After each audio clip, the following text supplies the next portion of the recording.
Why Election Commission of India lost India's trust? What are the challenges confronting the Election Commission? At a press conference on August 7, leader of opposition Rahul Gandhi accused the Election Commission of massive electoral roll manipulation in Mahadevpura Assembly constituency in Karnataka. अगस्त 7 को leader of opposition Rahul Gandhi ने election commission के ऊपर कुछ allegations लगाए, specially electoral roll manipulation से related, और उन्होंने कर्नाटक की एक कॉन्स्टिट्यूएंसी असेंबली महादेवपुरा से रिलेटेड यहाँ पर कुछ डाटा पब्लिक के सामने शो किया. A series of allegations of a deliberate voter roll discrepancies by the Election Commission and special intensive revision of electoral rolls in Bihar, which is under judicial scrutiny, has put the poll body in the eye of a storm. Election Commission of India current में एक storm तरीके से news में चल रहा है, because Bihar के अंदर स्पेशल इंटेंसिव रिवीजन से रिलेटेड कुछ यहाँ पर फ्रॉड शो हो रहे हैं. साथ ही इलेक्टोरल वोटर रोल से रिलेटेड कुछ डिस्क्रिपेंसीज इसने शो किए हैं. यही वजह है पूरे इंडिया के अंदर इसके अगेंस्ट कुछ कुछ ओपोज किए जा रहे हैं. What is the mandate of election commission? Election commission is a permanent constitutional body. ये परमानेंट कॉन्स्टिट्यूशनल बॉडी है. The constitution has vested in election commission the superintendence, direction and control of the entire process for conduct of elections to the parliament and state legislature of every state and the office of president and vice president of India. Constitution के अंदर election commission को power दी गई है कि India के अंदर parliament के लिए, स्टेट लेजिस्लेचर के लिए, प्रेसिडेंट एंड वाइस प्रेसिडेंट के लिए इलेक्शंस का सुपरिटेंडेंस करे, उनको डायरेक्शन करे, उनको कंट्रोल करने की पावर यहाँ पर इलेक्शन कमीशन को गिवन की गई है. Originally, the commission only had a chief election commissioner. It was expanded to include 2 election commissioners. Originally, election commission के अंदर only one member हुआ करता था, chief election commissioner, and over the time इसको expand कर दिया गया और इसके साथ 2 other commissioners भी add कर दिए गए. Why has there been a controversy about the appointment process? Appointment process से related controversy क्या है? Parliament passed a new law governing appointment to the Election Commission, namely the Chief Election Commissioner and other election commissioners' appointment, condition of services and term of office Act 2023. 2023 में election commission के अंदर members को appoint करने के लिए यहाँ पर एक न्यू लॉ पास किया जाता है. इस एक्ट का जो नेम होता है वो chief election commissioner and other election commissioners appointment, condition of service and term of office act 2030 होता है. In accordance with the new law, the election commissions are selected by 3-member selection committee comprising the Prime Minister, Union Law Minister, and leader of opposition. New law के according यहाँ पर election commissioner का जो selection किया जाता है वो 3-member selection committee के द्वारा किया जाता है, जिसके अंदर prime minister, union law minister, union minister and leader of opposition इसके अंदर इंक्लूड होते हैं. It had objected as a committee gave little room for dissent as the prime minister and the union minister as are part of the government and could rule to resolve in favor of their candidate. 2023 का जो act था उसका oppose किया गया, because इस 3-member committee के अंदर जो मेजोरिटी में था वो एग्जीक्यूटिव को, गवर्नमेंट को मेजोरिटी चला जाता है, because prime minister and union minister combine होकर एक मेजोरिटी के अकॉर्डिंग यहाँ पर डिसीजन टेकिंग कर सकते हैं. Why is election commission role in the spotlight? Election commission का रोल करंट में स्पॉटलाइट क्यों टेकिंग किया हुआ है? Allegation such as lack of new voters had been added to Maharashtra's electoral roll in the time period between the Lok Sabha poll in May and the Assembly election in October. मई और अक्टूबर month में महाराष्ट्र के अंदर जो elections हुए थे इससे पहले इस टाइम पीरियड के बीच में बहुत ज़्यादा वोटर्स ऐड किए जाते हैं और इलेक्शन कमीशन के ऊपर ये एलिगेशंस पुट किए जा रहे हैं कि पर्टिकुलर पार्टी को विन कराने के लिए ऐसा किया गया. Same allegations were put about Haryana, also alleged that voter roll were tweaked in Delhi before assembly poll. Allegations ये भी पुट किए जा रहे हैं कि दिल्ली में असेंबली पोल के बिफोर यहाँ पर इलेक्ट्रो रोल ट्वीक किए जाते हैं और किसी पर्टिकुलर पार्टी को विन कराने के लिए ऐसा किया गया. Even as the election commission was grappling with these claims, chief election commissioner announced the SIR in Bihar, which aims at cleaning up electoral roll. Election commission के ऊपर बहुत सारे इस तरह के एलिगेशंस पुट किए गए. वहीं बिहार में इन्होंने SIR से रिलेटेड अनाउंसमेंट किया और इनका कहना था कि इलेक्टोरल रोल को क्लीन अप करने के लिए ऐसा किया गया. People claimed that the voter list has manipulated entries, including duplicate voters, invalid address, and bulk registration of voters at the single location. People ने क्लेम किया कि वोटर लिस्ट के साथ मैनिपुलेशन किया गया है, सच एज डुप्लीकेट वोटर्स को add किया गया है, इनवैलिड एड्रेस उसके अंदर मेंशन किए गए हैं, bulk registration of votes at single location वो शो कर रहा है. What are the Supreme Court directed Election Commission to do? Supreme Court का रिसेंट में डायरेक्शन आया है इलेक्शन कमीशन के लिए। In an interim order on August 14 the Supreme Court directed the election Commission to publish an enumerated booth wise list of 65 lakh electors not included in the draft roll. Supreme Court का order आया है 14 अगस्त को कि जिन people का name draft rule के अंदर नहीं है, अबाउट 65 लाख ऐसे पीपल हैं, इन सभी का नेम बूथ वाइज पब्लिश किया जाए। A bench of Supreme Court instructed the Election Commission to provide reasons for the deletion, death, migration, untraceability, duplicate registrations against each name.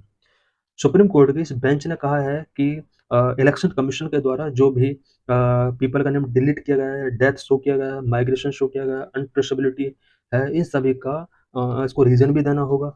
The court also asked Election Commission to accept Aadhaar as the proof of identity for an elector to include his or her name in the roll. Court ने कहा है कि elector roll में persons के name को add करने के लिए आधार कार्ड को प्रूफ ऑफ आइडेंटिटी के तौर पर एक्सेप्ट किया जाना चाहिए। What the election Commission of India? Election Commission of India से रिलेटेड कुछ हम यहाँ पर इंपॉर्टेंट पॉइंट्स के बारे में पढ़ेंगे। The election Commission of India is an autonomous constitutional body which is responsible for administering union and state election process in India. India के state and union election process को एडमिनिस्टर करने के लिए एक ऑटोनोमस कॉन्स्टिट्यूशनल बॉडी है Election Commission of India. It was established on 25th January 1950. So 25 January is celebrated as National Voters Day. Election Commission of India जो establish किया गया था 25 जनवरी 1950 को इस्टेब्लिश किया गया। यही वजह है कि नेशनल वोटर्स डे के तौर पर इस डे को सेलिब्रेट किया जाता है। The secretariat of the election commission is in new Delhi. New Delhi के अंदर इसका सेक्रेटेरिएट है। Election Commission conduct elections to the Lok Sabha, Rajya Sabha, state level assemblies and the office of the president and vice president in the country. Election Commission लोक सभा, राज्य सभा, state legislative assemblies and president and vice president के लिए country में elections conduct कराता है। It does not conduct the election to the panchayat and municipalities in the state. For this, the Constitution of India provide for a separate state election commission. Election Commission of India panchayat and municipalities के लिए elections conduct नहीं कराता है। इस purpose के लिए state level पर भी स्टेट इलेक्शन कमीशन कॉन्स्टिट्यूट किया गया है। Constitutional provisions of election commission. Election commission से रिलेटेड कॉन्स्टिट्यूशनल प्रोविजंस क्या क्या किए गए हैं? Part 15 article 324 329 it provisions for elections and establish a commission. Constitution का पार्ट 15 के अंदर election and commission, election commission को स्टेब्लिश करने से रिलेटेड प्रोविजन है। आर्टिकल 324 से 329 के अंडर भी बहुत सारे प्रोविजंस किए गए हैं। Article 324 superintendent direction and control of elections to be vested in election commission. Article 324 के अंदर प्रोविजन किया गया है कि इलेक्शन कमीशन इलेक्शंस को सुपरिंटेंडेंस करे, डायरेक्ट करे और कंट्रोल करे। Article 325 no person to be ineligible for inclusion in or to claim to be included in a speech electoral roll on ground of religion, race, caste or sex. Article 325 के अंदर एक provision किया गया है कि India के किसी भी पर्सन को religion, race, caste or sex के बेस पर ना तो स्पेशल तरीके से इलेक्टोरल रोल के अंदर इंक्लूड किया जाएगा और ना ही उन्हें इन बेस पर एक्सक्लूड किया जाएगा। Article 326 elections to the house of the people and the legislative assemblies of state to be based on adult suffrage. Article 326 के अंदर प्रोविजन किया गया है कि house of the people and legislative assemblies के लिए जो भी इलेक्शंस कंडक्ट कराए जाते हैं वो अडल्ट सफरेज के बेस पर कराए जाएंगे। Article 327 power of parliament to make provisions with respect to the elections to the legislature. Legislature के लिए इलेक्शंस कंडक्ट करने के लिए प्रोविजन जो किए जाएंगे वो पार्लियामेंट के द्वारा किए जाएंगे और पार्लियामेंट को ही ये पावर 327 आर्टिकल के अंदर गिवन की गई है। Article 328 power of legislature of a state to make provisions with respect to elections to such legislature. State के लेजिस्लेचर को सेम पावर आर्टिकल 328 के अंदर दी गई। इट मीन्स लेजिस्लेचर के लिए जो भी इलेक्शंस कंडक्ट कराए जाएंगे उससे रिलेटेड प्रोविजन उस स्टेट लेजिस्लेचर को करने का यहाँ पर पावर दिया गया है। Article 329 bar to interference by courts in electoral matter. Electoral matter में कोर्ट इंटरफेयर नहीं करेगा, ऐसा आर्टिकल 329 के अंदर प्रोविजन किया गया है। Structure of election Commission of India. Election Commission of India का यहाँ पर हम स्ट्रक्चर देखेंगे।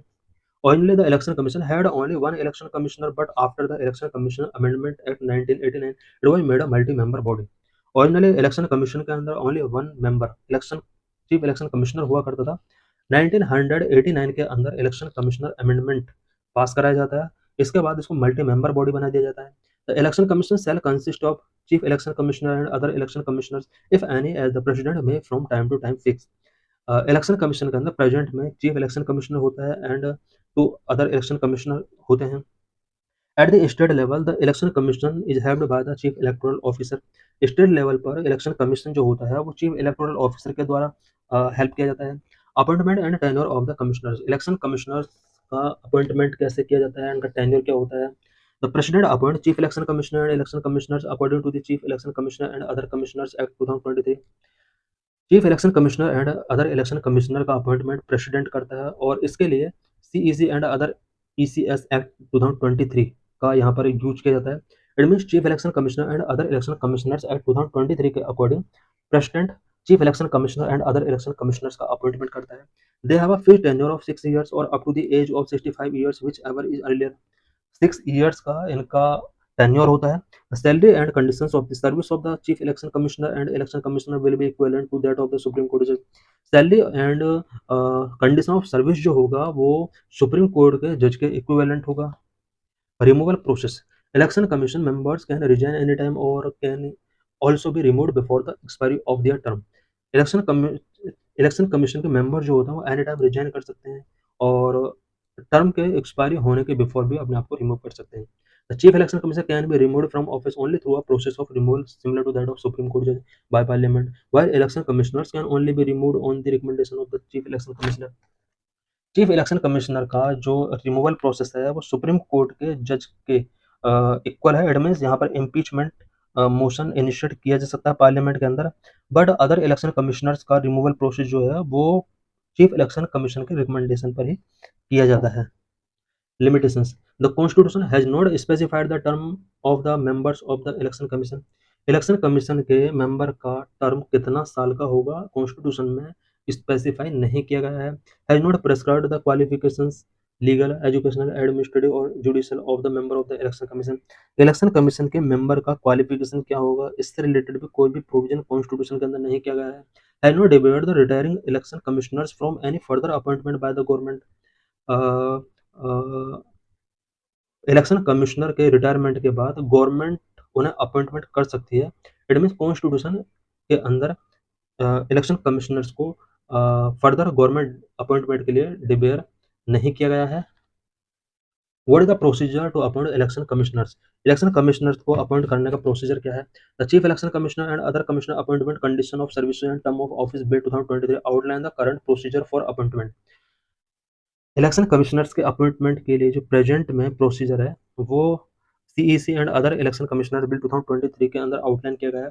The president appoint the election chief election commissioner and election commissioners on the basis of recommendation of a selection committee which include the PM, a union cabinet minister and the leader of opposition or leader of the largest opposition party in the Lok Sabha.